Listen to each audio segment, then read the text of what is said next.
soit connu par la jeunesse, par tout le monde, surtout par le continent. Parce que nous avons une histoire glorieuse. Nous avons des séquences à faire valoir, surtout la séquence du 18e, sur tous les plans politiques, scientifiques. C'est une séquence qui n'est pas bien explorée, qui n'est pas bien étudiée, qui n'est pas bien vulgarisée. C'est une obligation maintenant du centre de recherche de faire tout pour que cette séquence soit très bien connue et ses acteurs aussi. Et Elimane Boubacar fait partie de ces acteurs-là qui ont traversé presque le 18e. Il est né vers 1721, il est mort en 1851. Vous voyez, il a traversé le siècle.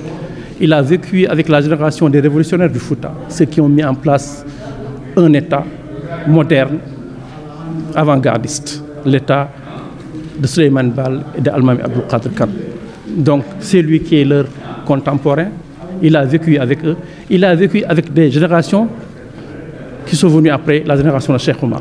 Il a accompagné Cheikh Omar, il a accompagné Madiou, Hamé Madiou Ba de Ouro Madiou, que vous connaissez, qui a inspiré les Mahdistes d'ailleurs et les familles secs de Thiénaba. Voilà, nous devions faire connaître Elimane Boubacar, cette figure marquante du 18e et de la première moitié du 19e.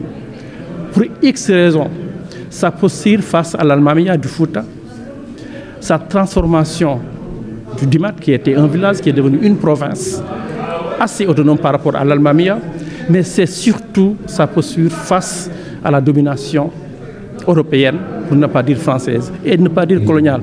Il n'est pas un résistant, c'est un porteur de projet, c'est un homme d'initiative qui a voulu mettre en place un État, il l'a mis en place, qui a voulu montrer sa souveraineté, c'est un terme actuel, il l'a montré. C'est surtout l'homme de Nder.